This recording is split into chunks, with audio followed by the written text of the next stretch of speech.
Hello and welcome to the April 19th version of Virtual Roundtable, Idaho Commerce. Today we have Patrick Watson from the Business Attraction team talking about Idaho Commerce research and data tools. Remember that these are recorded, so if you would like to access again later or share with anyone, please just let us know and we'll make sure to get you that information. And with that, I will hand it over to Patrick Watson. All right, good afternoon, everyone. Looks like there's just a few of you on the call, but I'm sure more will be trickling in as we go along. So what I'll be going over today is the various research and data tools that Commerce has at our disposal that we can help support your efforts with. Many of you have utilized many of these tools before, and maybe you have your own subscriptions to them. But I know a lot of people around the state have been able to take advantage of our help in the past using these tools. So I'll just jump right in. Can I interrupt you really fast? Yes. If you guys have any questions, just type them in as they come up, and Patrick will get to them either as they come up or at the end of the presentation. Great. All right. So starting off, the tools I'm going to be going over today are Economic Modeling Specialists International, or EMSI, their developer platform. We have a subscription to that. They have, for anyone who's familiar with EMSI, they have a number of platforms. They use it's all based on the same data, but it's packaged in a different way depending on what industry it's for. We use the developer tool, which is geared toward economic and community developers. We'll look briefly at Implan Online. We use that mainly for looking at the tax impact of economic development projects. Also, Hoover's Business Search. That's for you who aren't familiar with that. It's a lead generation tool. It allows us to pull lists of businesses, which is pretty helpful for recruitment efforts, which I will get into shortly. Also, First Research Business Intelligence. That's a database of industry reports that just provide, it's kind of a crash course in everything you need to know for a particular industry, and that's useful too in that recruitment effort. And finally, I'll give a little overview of ArcGIS Online, which we have a subscription to through the state, which is pretty useful in representing your property data, community data in a manipulatable way on a map. All right, so first off, and as we go through, I'm going to be pulling up, I'm just going to be pulling up the software so you can actually see. It's a little more interactive that way rather than just showing you screenshots of it. Okay, so we'll start off with, like I alluded to previously, here's the main things we can do with these tools.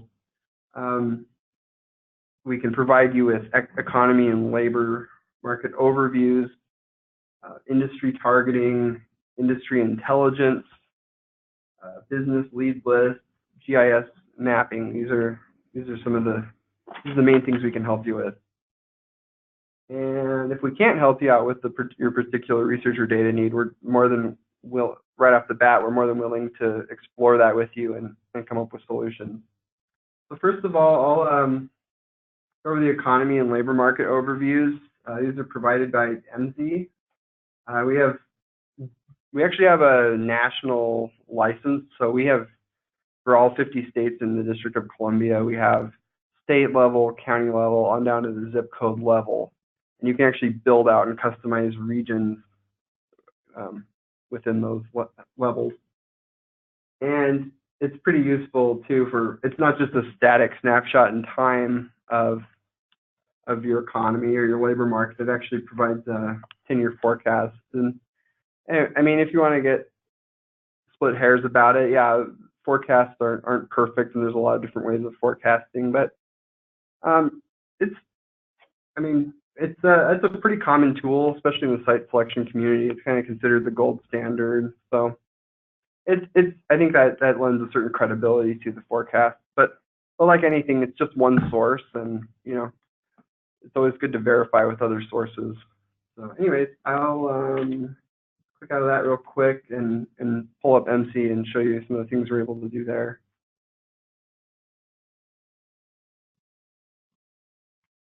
Okay, so just for a basic economy overview, they actually have a prepackaged tool for that, which it's something we have provided communities in the past, and we're more than willing to share with you all.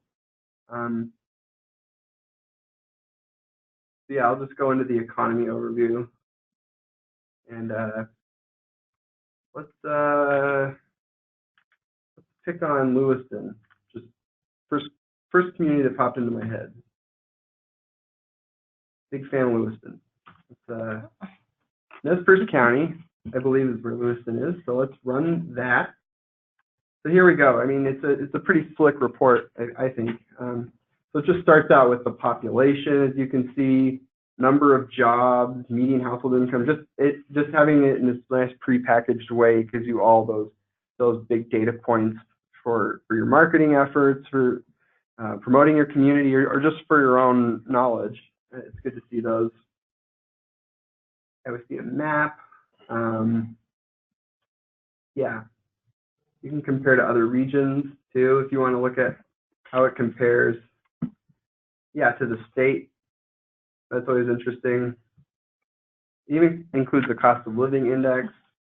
I'm not going to go into deep dive on all this because it's a lot of information. So definitely feel free to follow up with me later if you're interested in looking at this kind of report for your community. Again, yeah, overviews of your labor force, and this is in no way intended to step on the feet of the Department of Labor. That's definitely their domain. So this is just kind of a supplementary way of looking at it. Yeah, again, more demographic data, educational attainment, population growth trends, population characteristics. Actually has these sort of dials they include millennials, people about to retire, racial diversity, et cetera, looking at how you kind of stack up against the US as an average. This is a really useful one too, of looking of where people live versus where they work. That's pretty interesting. So you see this dark blue area, it means it's a high inbound area. Lots of people work here. The red areas mean you have a higher proportion of outbound commuters. So you see people over here in Peck, or quite possibly commuting over to Lewiston to work. So it's information which is increasingly useful when we're working, for instance, business attraction projects, and we're looking at companies that are interested in locating in Idaho. They want to know, like, where do people live, where do they work, and so it's increasingly relevant data for you. And yeah, I mean, I could keep going and going. It gets into your industries. You can sort them by number of jobs, how they're growing. So that's interesting. Most of the jobs are government, but the highest growing sector is manufacturing. You can break it down a lot of ways and really get a lot of insights on your community. Yeah, again, top employers. And they're not always going to be 100% accurate. There's sometimes you might look at this from your community and be like, hey, where's this outdoor? Oh, there they are, actually. So they are on there. Okay, that's a bad example, but maybe there's a company in your community that isn't on here that is a big company that should be on there. That's okay. I mean, that's the idea behind it. This isn't meant to be an end all be all. Like, this is what your community is. It's more like the data side of it, and then you have your on the ground local knowledge to kind of work with, and maybe it's somewhere in the middle of what you come up with of how you want to represent your community with this kind of information. Again, getting into the workforce. I mean, we can even look at job postings, like what are the biggest industries in terms of hiring, like who's hiring people. So there's just a lot of good intelligence here of how to not only get to know your own community better, but also how to have good solid data points to to bring to the table when you're promoting your community. Yeah, educational pipeline. I mean, come on, this is good stuff here. It's again, going back to that, painting a full picture of what your community is. It's not just about how many jobs you have, what your industries are. It's like, here's the people entering the workforce. You know, here's where your talents and skills are. I mean, it's usually the number one or number two things that after a piece of land, companies want to know about what your talent looks like. So this is just a really good overview tool, and it exports into a pretty clean looking PDF actually, which is nice.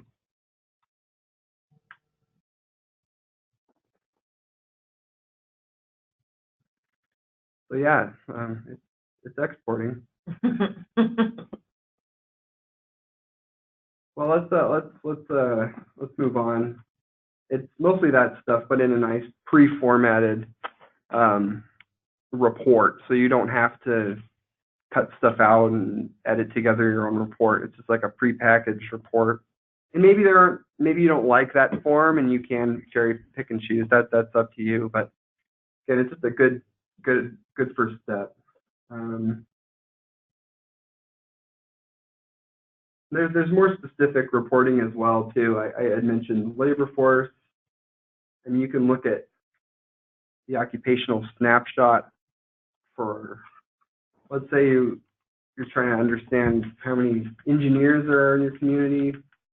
Let's say environmental engineers. Maybe you have a company looking at Lewiston that needs to hire a lot of environmental engineers. So let's run that.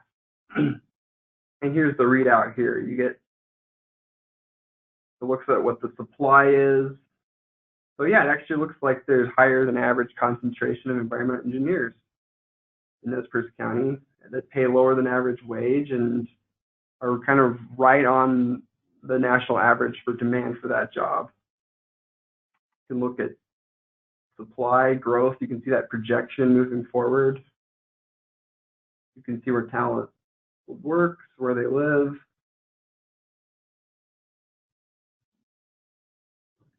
Some of this data isn't always available depending on the region level you're looking at.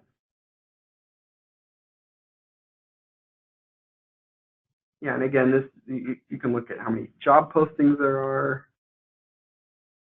And again, going back to that graduate pipeline, which there aren't any graduates in that region, but if you wanted to look at a bigger region, that's one of the things that's cool about MC is that you can actually customize your region, because we know that Lewiston is an island. Nez Perce isn't an island. It is surrounded by other counties that have people and economies, and it's all interconnected. So let's pull in Latah County, which is due north. Next county over, which is the location of the University of Idaho, as many of you are familiar with, in Moscow. So again, we're going to probably see a different result here with that graduate pipeline. Just one, but this is just one example. But again, we can look at who's here, who's working, who's hiring them, who's posting jobs, and what institutions are producing that talent. So you can get a quick snapshot of everything from the education on up to the career.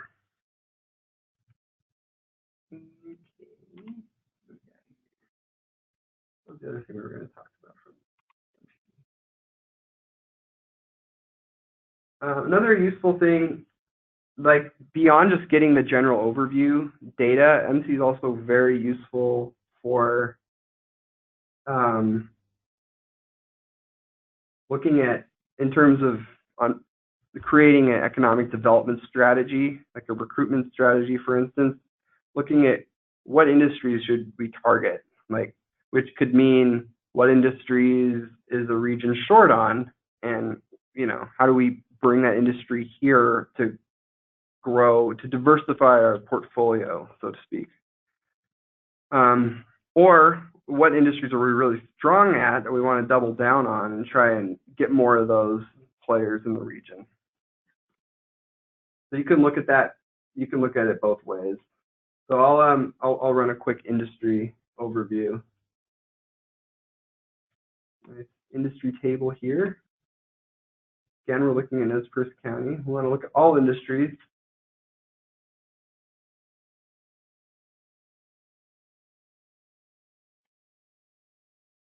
And we'll start with the, what are the areas that we're lacking in? This is I have here set up to show demand for each industry, total demand, and then break it down by how much of that demand is satisfied by imports and how much of it is satisfied by exports.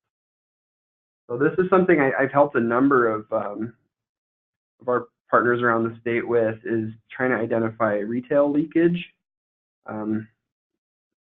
looking at what areas are people having to leave the community to go get elsewhere, or they're having to send away for from Amazon or what have you.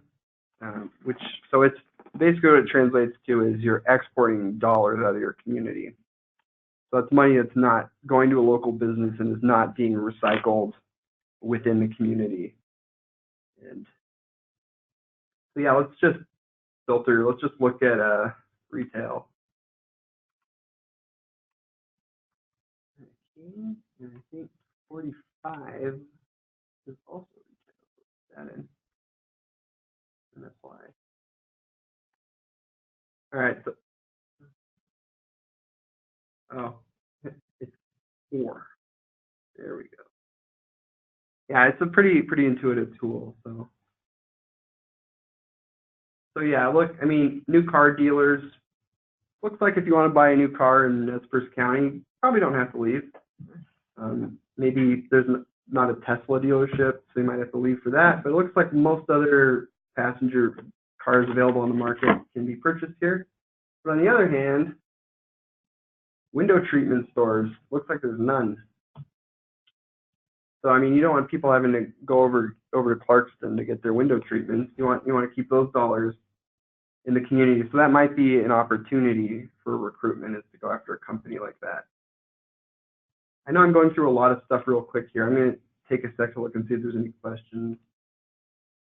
All right, none as of yet, but as Amanda said, feel free to punch in a question in the question box at any time, and I'll check in on that periodically and try and answer them. Yeah, this is something I've helped a number of you out with, and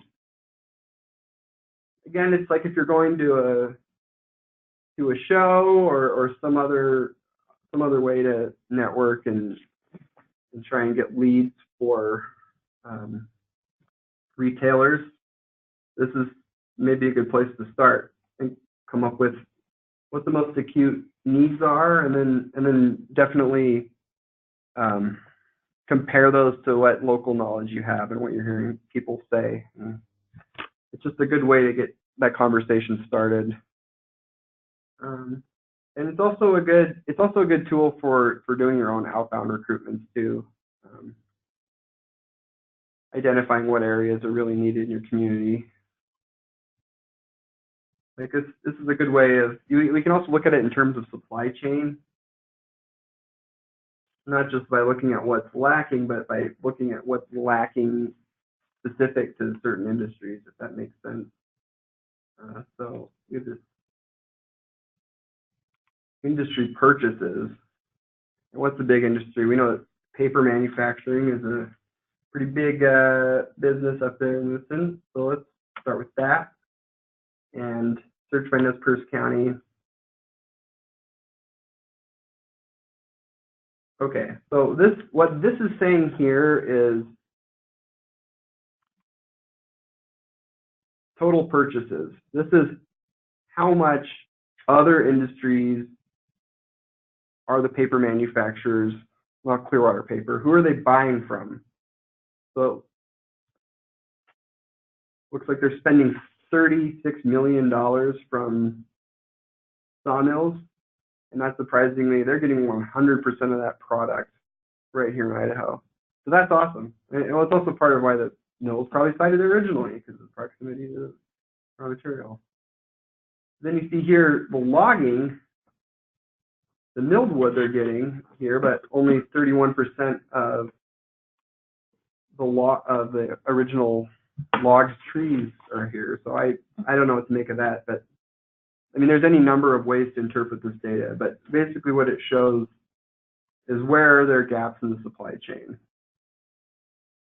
For instance, wet corn milling. I don't know what they need wet corn for, but that's the interesting thing about economic modeling is you find out there's really niche industries that fall under sort of esoteric categories that you wouldn't expect. So you can dig a little and find out those stories, but just for the sake of example right now, looks like they're not getting any of their wet corn in Idaho. So is it worth bringing a wet corn mill to Idaho to support this industry? I don't know, but it's a good way to, again, like the other items I've been showing, it's a good starting point to get into the conversation of what's needed here. And maybe it's just as simple as talking to the company and saying, like, what are you spending the most on that there could be a cost savings if you had something here. But this is a good way to start the conversation with some more information than just saying, what do you need?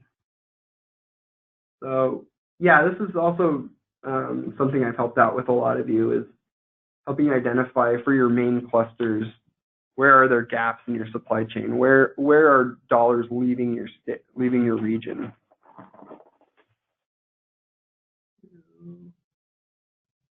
Now I'll just quickly get into the targeting. I had mentioned that before. Go back to that industry table.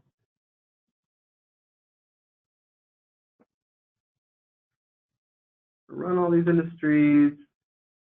This is cool because you can really customize these data points. So let's look at how many jobs there are right now. How many jobs there's going to be in 10 years, what that percentage changes, what their earnings are, and what the location quotient is. For those of you who aren't familiar with location quotient, that's a measure of relative uniqueness of an industry or an occupation in your area. Another way to put it is your relative concentration. The location quotient we're using here is a national location quotient, which means whatever your concentration of a given industry is here compared to what it is on a US scale or on what the average is across the US. If you're at 1, that means you're completely average. If you're under 1, that means you're less concentrated than average. And if you're over 1, then you're more concentrated. In terms of the kind of rule of thumb in economic development is that a location quotient of 1.25 and above suggests that you have a cluster in that area. It suggests that you have enough to provide for the community you're in, and you provide so much in addition to that that you're exporting. So in terms of identifying what your strongest industries are, what your clusters are, those are going to be your high location quotient industries. So let's sort by those. And yeah, small arms, ammunition manufacturing, Vista Outdoors. Yeah, it's 838 times more concentrated than US average. So clearly that's a huge, and paperboard mills. We can see here the ammunition and paper. These are the big clusters up there. Also sawmills, there's a lot going on here with high concentrations. So if you're trying to bolster and build up and diversify your existing clusters, here's how you can target them. By sorting by location quotient. And another thing to look at that's important too is growth. Because maybe you have a really high concentration in an industry, but the projected growth is low. So it's probably not the wisest strategy to put a lot of energy into an industry that isn't necessarily growing. But for this 31%, I mean, let's scroll down to the bottom and see what the average growth rate is. Okay, 12%. So really anything over 12% is greater than average growth. So we see that here with, looks like with ammunition manufacturing in Lewiston and sawmills and paperboard container mills, like we're seeing growth. If you want to drill down even further, and maybe your strategy is to recruit high-paying jobs to your community, you can also look at their wages as well. I think off the top of my head, I think the average wage in Lewiston and Nez Perce County, I should say, is about, I think it's about $37,000 a year or something. So yeah, you can see industries are much higher wage than that. So yeah, these ones near the top with high growth and with high location quotient, high wage, the high wage is good for your community, but the high growth and the high concentration, those are big selling points if you're out there trying to recruit. I mean, you can't just say, come to Lewiston, it's great. You know, we got you can take a boat ride up the Snake, it's beautiful. That's awesome, but it's not really enough to convince a company to want to move here. So if you're able to say, like, you know, we have these industries, we have high concentrations, we have high growth. You know, if there's enough of a concentration of an industry there and it's growing, that says that this area has the special sauce. You know, so it's a good way to use data. You know, have data informed marketing and promotional messages. I think that's about enough of MC for now.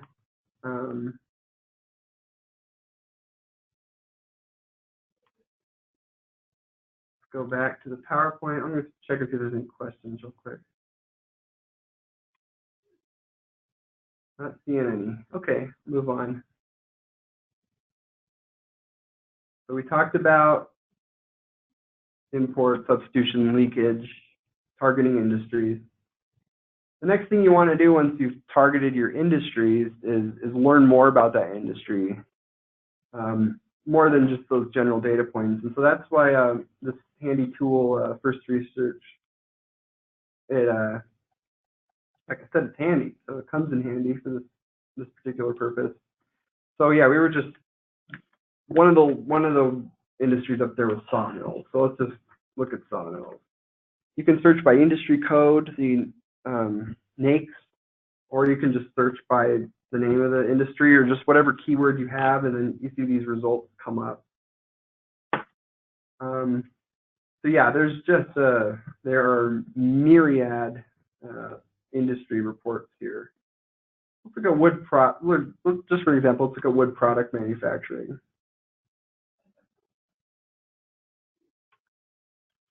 I've shared these with a number of our partners around the state and with our team here internally, and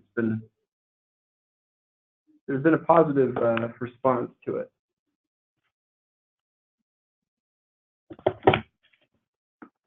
All right, so yeah, you get this kind of dashboard here. It gives you just what the industry is like in the U.S. and globally. This gives you the basic 101 course on it. Gives it your growth rating, even pulls in what the top businesses are tweeting for the social media savvy among us. News and social, you know, the future is social, we've all heard. So they really tie it in to that. That's not really my area of expertise in social media, so that's a whole other ball of wax. But a lot of these tools are pretty savvy and dialed into that world. And forecasting, who your big companies are, critical issues, knowing like what keeps the CEOs of these companies up at night, sorts of things. The business challenges, the critical issues. So just getting to know more qualitative stuff about the dynamics of your particular industry you're trying to recruit, or just learn more about for whatever reason. Financial information. These, you can also just export these, which is nice. It's you can select all the chapters or several of them and then create and download. Hopefully this one actually downloads.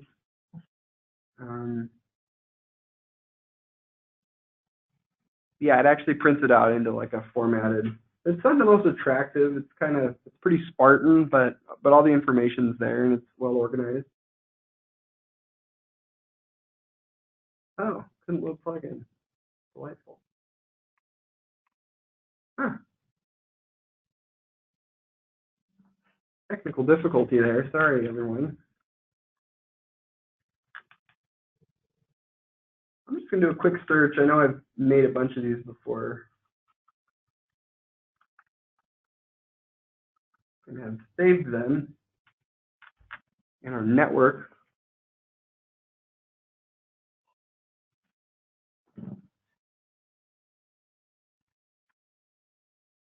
There we go. Here's one. So this is what one of those reports will look like.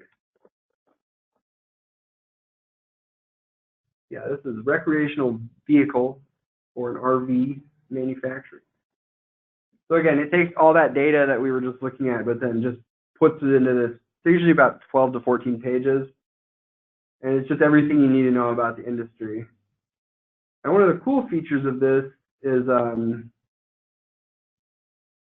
it actually gets into executive insight, like what are the main concerns of each of the executive level people with a company in this industry, and also executive conversation starters.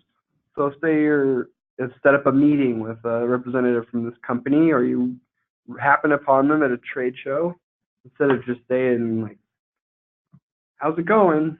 you could say like, "How much does the company manage seasonality?" And like, "Oh, this person knows about seasonality. Okay, I'll pay more attention to you because I'm probably going to run into 1,000 people today, and if somebody has some substance to them, then maybe I'll give them a little more time." So, anyways, it's just a good that we haven't tested that out too much, but I know a lot of you go to shows, and I'm sure it would be. I know a few of you have taken this information to shows, and I'd be interested to hear feedback on how useful it is. But yeah, it's a good way of just, starting a substantive conversation, a productive conversation. Call prep questions. Yeah, so it's really about just a quick download, a crash course on an industry, and kind of what some good next steps are for you in terms of reaching out. So we know we've targeted our industry, we've learned about our industry. Now it comes to the recruitment stage for all those of you who are interested in recruiting new companies to your area, which I know many of you are. This is where Hoovers comes in handy. It's a pretty handy tool for those of you who aren't familiar with it. You can build lists of companies, of leads, which is very helpful. So let's just recruit domestically, just for now. It's a state. Let's do country. We're just looking at the domestic market now. We're gonna crawl and then walk and then run. Start small. Company information. I mean, there's just so many filters here. Like, say you only want to talk to headquarters. Yeah, that's where the decision makers are. Let's just focus on headquarters. This pre-screen score, this is about their credit and their viability as a company. Probably don't want to waste too much time on high-risk companies that are maybe not going to do too well. We want to focus on the low-risk companies. And yeah, there's just so much you can look at. So we're looking at low-risk companies in the U.S. in that sawmill industry. Again, I think you can either, if you know the industry code off the top of your head, you can punch that in, or you can browse. And again, when you ask for help on this stuff, we just because of our contracts work, we can't give out the login information. So we have to do the work. But even still, I thought it would just be more engaging to show you how the process works, so you have a sense of what all the options are, rather than just asking for something and getting a report. This is a good opportunity to get a look behind the scenes. So let's go with manufacturing. And yeah, that was right. We were looking at wood product manufacturing. So we've learned all about that. We've learned what to talk. We run into an HR person. We know what to say. We know what to talk to the CFO about. we're set. Let's find these companies now. We're going to add that to the criteria. That's 1,176 companies. So I don't know how much time you all have to do this kind of work, but that seems like even if you spent a minute with each one of those, that's too many companies, is what I'm trying to say.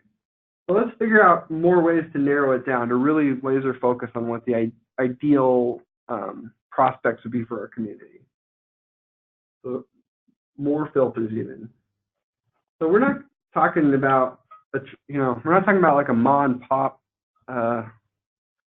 wood product manufacturer.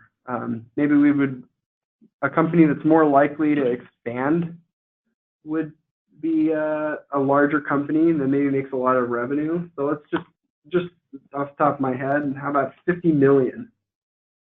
Okay, that's 199 companies. That's even better.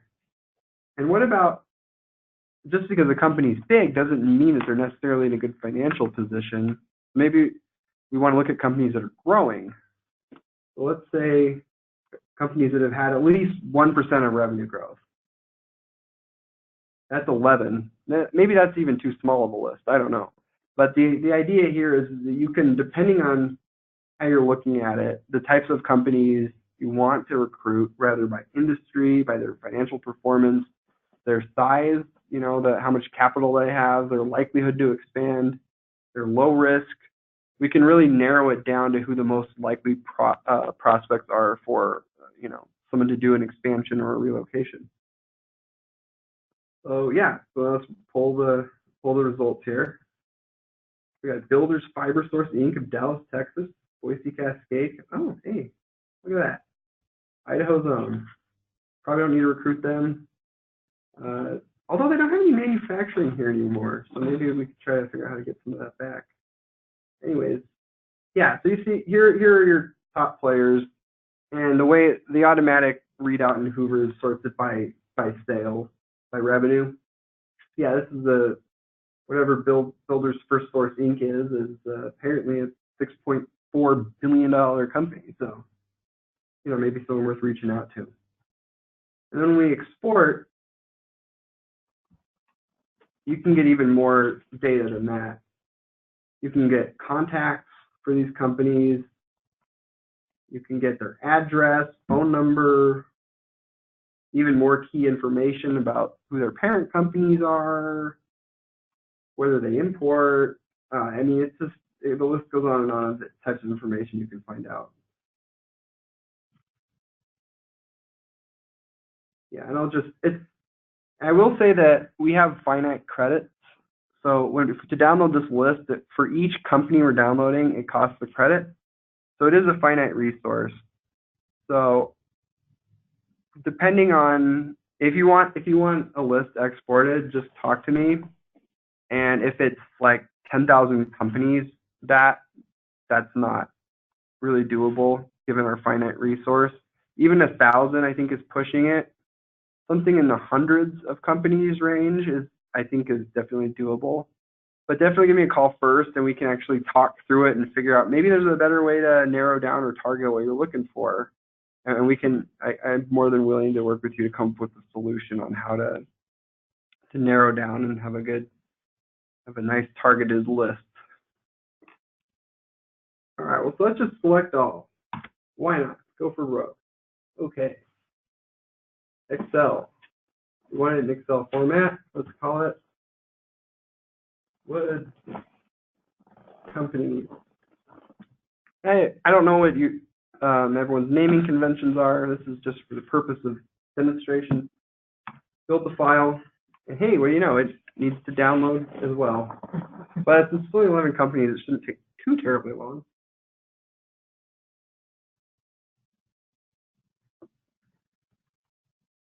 Alrighty.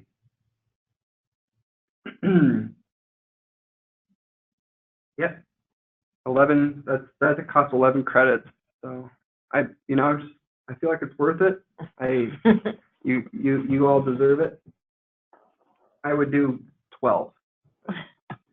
So yeah, here's what the readout looks like. You have who your main point of contact is. where they are, where their address, their phone number, all this great information. So yeah, it's really everything you need to know about these companies. I will say though, this phone number they provide, it's really just like the front desk number of the company. So if it's a smaller company, yeah, it's probably going to be a lot easier to get through to a decision maker. Sometimes with some of these bigger players, you're not just going to call up the main switchboard and say, hi, please send me over to your CEO. That doesn't usually work out too well. But there are other tools, like I know through LinkedIn, and we have Jason Barnes. He's our new business attraction specialist. He's here as well. And I hope I'm not putting him on the spot, but I think, correct me if I'm wrong, but through LinkedIn, is it Pro or Premium or? LinkedIn Premium. LinkedIn Premium, you can actually access contact information for third-party connections where you're removed from a second connection and do in-mail to certain people. So that's a better way to get to a decision maker. Yes. Than to just pull the main phone number from here. Mm-hmm. So, I mean, this is really useful at identifying who the companies are, and by all means, try the phone number, try the address. But yeah, like Jason was describing, through LinkedIn, there are other ways out there to have more direct access to decision makers in these companies. Yeah, that's what Hoovers looks like. I'm gonna check real quick if there's any questions. Oh, still no questions. I must be very eloquent. I'm not leaving any doubt. Or I doubt that. But what else do we got? Okay, yeah, we talked about that. We talked about this. The last thing I wanted to go over today, I know the last little bit has been more about marketing your community, possibly developing recruitment strategies. This next thing is relevant to kind of all of it, just because GIS mapping has just become increasingly ubiquitous. It's any sort of data that you can put in an Excel table can be put on a map, basically. If you have you might have noticed on that Hoover's list, there was even the geo-reference, there was a latitude and longitude of the company. So, I mean, anything that's geo-referenced, you can put on a map, and it's a really clean way to integrate basically everything you're looking at into one place and turn layers on and off. I don't know what level all you on the call are. I don't know your levels of familiarity are with GIS. So if you're really familiar with it, bear with me. I don't claim to be an expert on it, so I apologize if I'm fumbling around. But I'll just give a basic overview of how it works. One thing I will say for those of you who receive RFIs from site selectors and companies who are interested in moving to or expanding in Idaho, one thing that we're starting to see an uptick in is consultants, particularly consultants. We haven't really seen it from companies yet, but the site selectors are increasingly asking for GIS layers of the properties. So they can basically take all the properties they're receiving from Idaho and look at them all on one map. So if you have the capability of doing that, that's great. If not, just reach out to us and let us know that you need some assistance in converting your property into GIS map format, and we can help you out with that. And I'll give you a quick overview of what that looks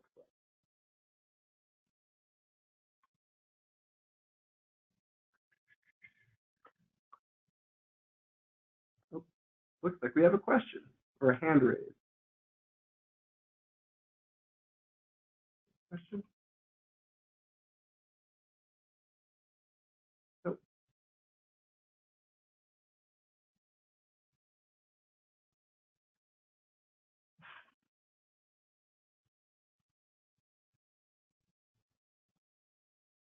Oh, here we go. Is GIS layering available in GSP, or will it be in the future? Okay, Debbie, I think you're asking about State Prospector, and yeah, I think there are. I'm not the expert on that. My colleague Andrea Velasquez-Zahn is, so definitely reach out to. You can reach out to me. I can forward you to her, or you can reach out to her. But as far as I know, yeah, there are layers on State Prospector where you can go on and pull a map of your area and then overlay like infrastructure. Where's rail? Where are the roads? Where are the airports, etc.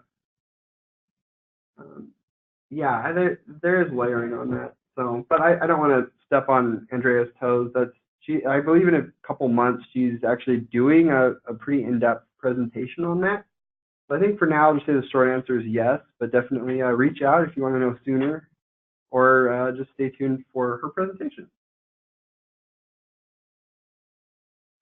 All right, I'll show you what our capabilities are with ArcGIS. So the state actually has an enterprise level subscription to ArcGIS, which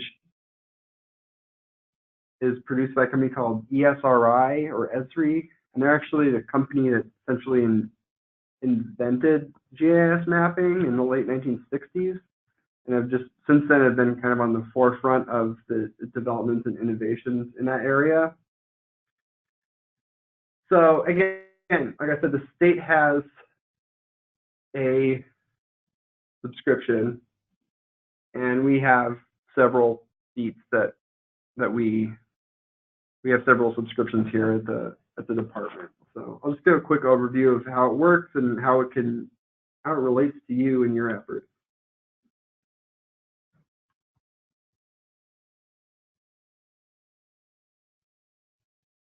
So here we have Idaho winning her way to fame. So again, just for consistency's sake, I'll stick on Lewiston, and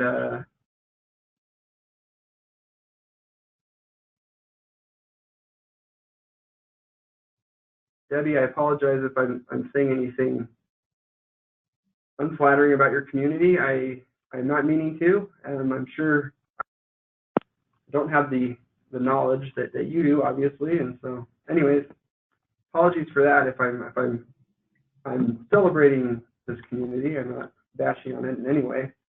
For instance, okay, let's say we received a RFI, company needs a property. Okay, go to the Basemaps. Let's do Imagery. That looks better. That's cool. Here's a piece of land right here.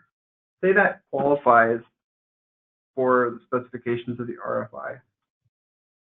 Okay, well, you can submit it in the normal way, but if it's a company, if the company's asking for the property in shapefile form, that's the file extension format for these map files.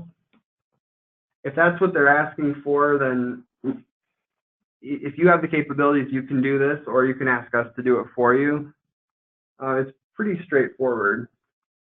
Let's say it's this square right here, so we want to highlight that. Let's just say submission property, create that. Look at this, you can just make a rectangle. Just click and let her go. You can label it. Excellent property for you. I don't know. Just kind of riffing here. You can add some descriptions. Say it's, I don't know, 20 acres.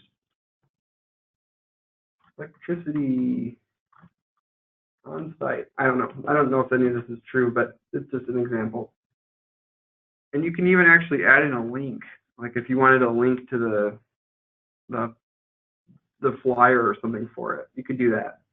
So when the site selector clicks on that, then pop up comes the old property flyer. So yeah, that's what we have there. You can also, I mean, you can edit it. You can make it look.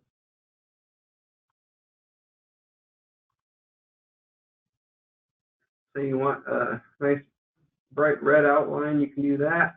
And maybe you want the fill to be a little more transparent, you can do that. So yeah, you can customize the look of it. And then once it's done, you can then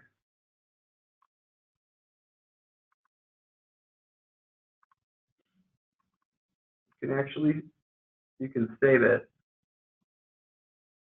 This is property. They make you add in these tags, so we're going to do that. Let's call it Lewiston. And we're going to create that item.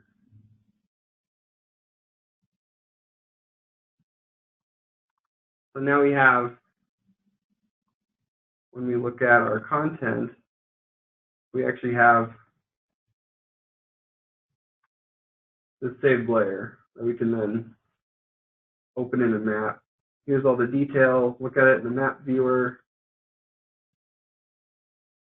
So say we have a recruitment or an RFI come in and they're asking for all the properties submitted in digital form or in ArcGIS form. We can take all of them and load them all onto this map. So you'll see little boxes like that all over the state or wherever the company is interested in. And that's something we can just then send a link. So that's kind of how that works. The thing about GIS is you can just see everything integrated or consolidated into one place, which is a lot quicker and a lot easier for decision makers to evaluate than through flipping through sheets of paper, which has been the practice in the past. So like I said, keep in mind, it's just been a trickle so far, but we think that the floodgates of GIS are probably going to be opening soon. And so just keep that in mind on the horizon. If you have the resources and the time and interest to do it on your own, great, good for you. It would just be a matter of building a file like this, saving it and sending it to us. Or if you just want to say, like, here's where it is, even, draw it on a map and send it to us, we can then take that and translate it into one of these. So that's just something to keep in mind. And for those of you who don't know much about GIS, the thing that's cool about it is there's pretty much a layer out there for everything. I mean, you can see your city there. You can look out from a base map level. You can see the imagery. You can look at it in a lot of different ways. And then you can, as Debbie was alluding to, you can add layers. So say, for instance, the RFI is interested to know where the nearest rail line is.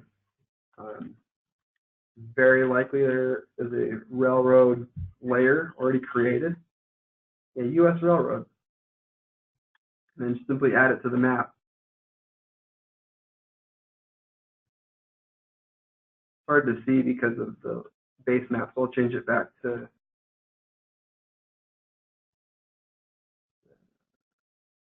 that's weird. How about just this light gray vector base map? That sounds cool. So yeah, see this little rail in there? So yeah, you can see that information. Maybe they want to know where your urban renewal agency is. That's often very important. Oh, we have another question. How often does Google Earth update the photos? Okay, that's a good question. They, I don't know. It's pretty regular. Like, I don't know. I'll have to get back to you on that. I know it's fairly regular, and it's a good point of bringing up Google Earth as well. It's free. You can pretty much do all this same stuff on Google Earth. You can draw your boxes, you can draw your polygons on, and you can save, you can add layers as well.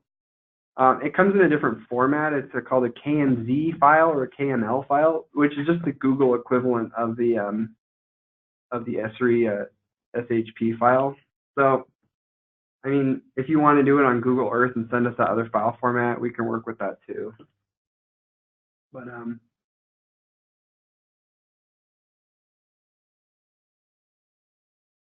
no, we're coming up on an hour.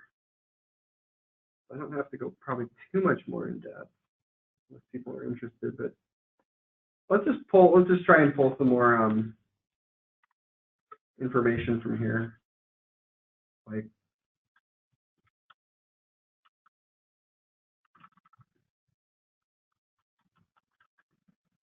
say for instance, it's important to know how close this project is to a wilderness area. I don't know why that would be important, but you never know. It's always something different, as you all know, working in this industry of ours. Let's just add this to the map as well.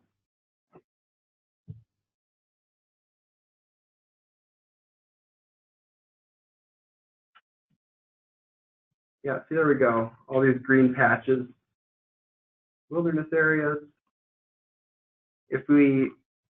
I don't think it's in this database, but I know that you can get it from the tax commission. Basically, any special district of any kind you can pull a layer for. You can pull urban renewal areas. You know what? I think I actually have, not to get your hopes up, but I think I do actually already have a pre-built map. Idaho Community Development District map. Let's see what this is. I don't know if this is URAs or what, but let's check it out.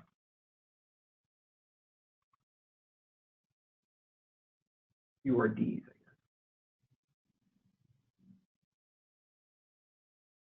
guess. This is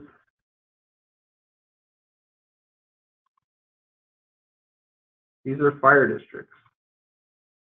So I don't know. For whatever reason, maybe your client wants to know what the locations are, like what fire district they fall in, or it's not even for economic development, for community development purposes too. So you have these, you can do these overlays to determine what special districts a specific site might fall in, for whatever reason that may or may not be, well, that may be relevant to your customer.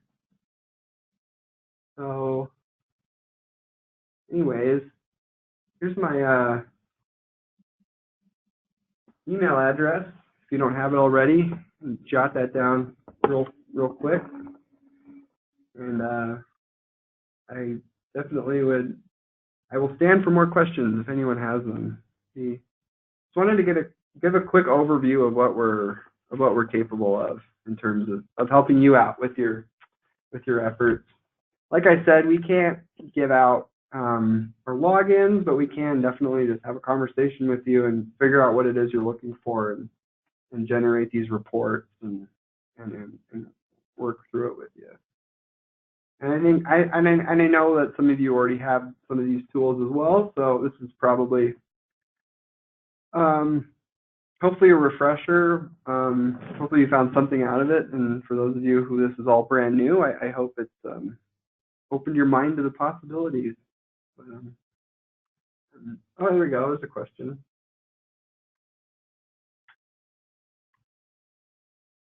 Oh, no, we're good. Just a thank you. Yeah. Thank you, Stephanie. And thank you, Debbie.